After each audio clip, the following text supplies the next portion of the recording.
The Roman Empire. Why did it fall? Hi, I'm David, and welcome back to another exciting episode of our philosophical journey through history. The fall of the Roman Empire is one of the most significant events in world history. For centuries, Rome stood as a symbol of power, civilization, and strength. At its height, the Roman Empire controlled vast territories, stretching across Europe, North Africa, and the Middle East. But despite its immense power and influence, Rome eventually collapsed. The question that has intrigued historians for centuries is, why did the Roman Empire fall? In this episode, we're going to explore the factors that contributed to the fall of one of the greatest empires in history, and why, despite its might, even the Roman Empire could not stand the test of time. Let's start by looking at the early days of the Roman Empire. Founded in 27 BCE by Augustus, the Roman Empire grew rapidly, expanding its borders through conquest and diplomacy. By the 2nd century CE, Rome was at its peak, controlling a vast empire with millions of citizens, a powerful military, and a flourishing economy. But as the empire grew, so did its challenges. One of the primary reasons for the fall of Rome was political instability.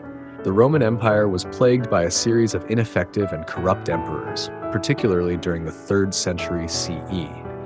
The empire became divided between competing factions, and emperors were often assassinated or overthrown by military generals who sought power for themselves.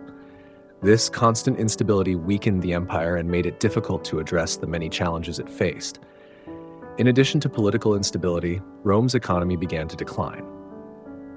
The empire's vast territory required enormous resources to maintain, and the cost of supporting such a large military and infrastructure became unsustainable.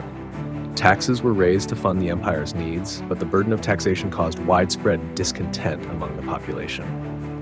Meanwhile, Rome's reliance on slave labor for agriculture and industry created economic inequality and hindered innovation. As the empire expanded, it also became increasingly difficult to manage trade, resulting in inflation and economic stagnation. Another key factor in the fall of the Roman Empire was the growing pressure from external threats.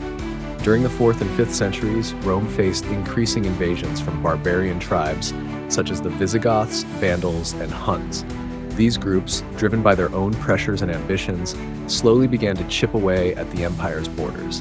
In 410 CE, the Visigoths famously sacked Rome, and in 455 CE, the Vandals did the same.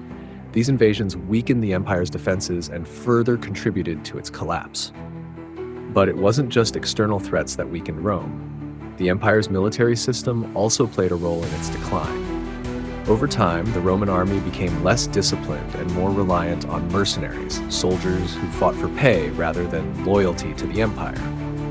This change in the composition of the military made the empire more vulnerable to invasion, as mercenaries often lacked the same sense of duty and commitment as Roman citizens.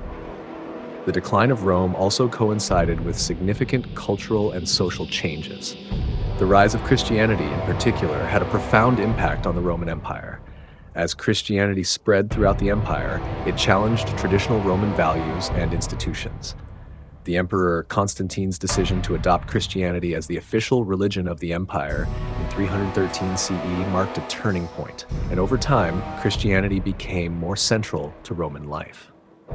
Some historians argue that the rise of Christianity contributed to the empire's decline by undermining traditional Roman values and weakening the unity of the empire. Others suggest that the rise of Christianity helped Rome adapt to a changing world by providing a new moral framework and unifying force.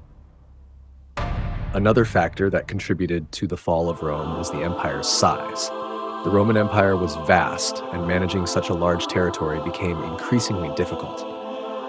As the empire expanded, communication and transportation became more difficult, and it became harder to control far-flung provinces.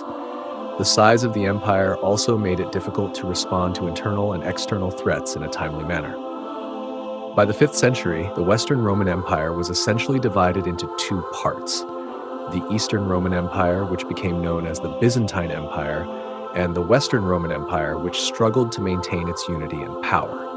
In 476 CE, the Western Roman Empire came to an official end when the last Roman emperor, Romulus Augustulus, was overthrown by the barbarian chieftain Odoacer. This event is often considered the symbolic end of the Roman Empire, although the Eastern Roman Empire continued to thrive for another 1,000 years as the Byzantine Empire.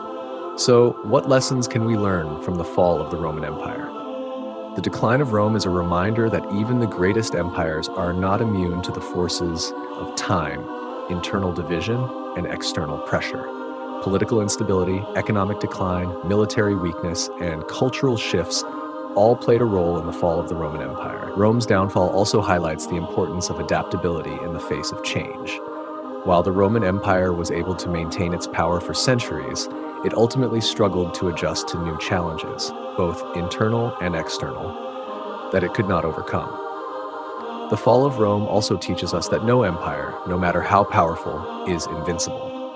All empires, whether ancient or modern, must reckon with the forces of history, and the rise and fall of civilizations is an inevitable part of the human experience. Thanks for listening to this episode of our podcast. If you enjoyed it, don't forget to like and subscribe so you won't miss future episodes where we dive deep into the stories of history's greatest civilizations.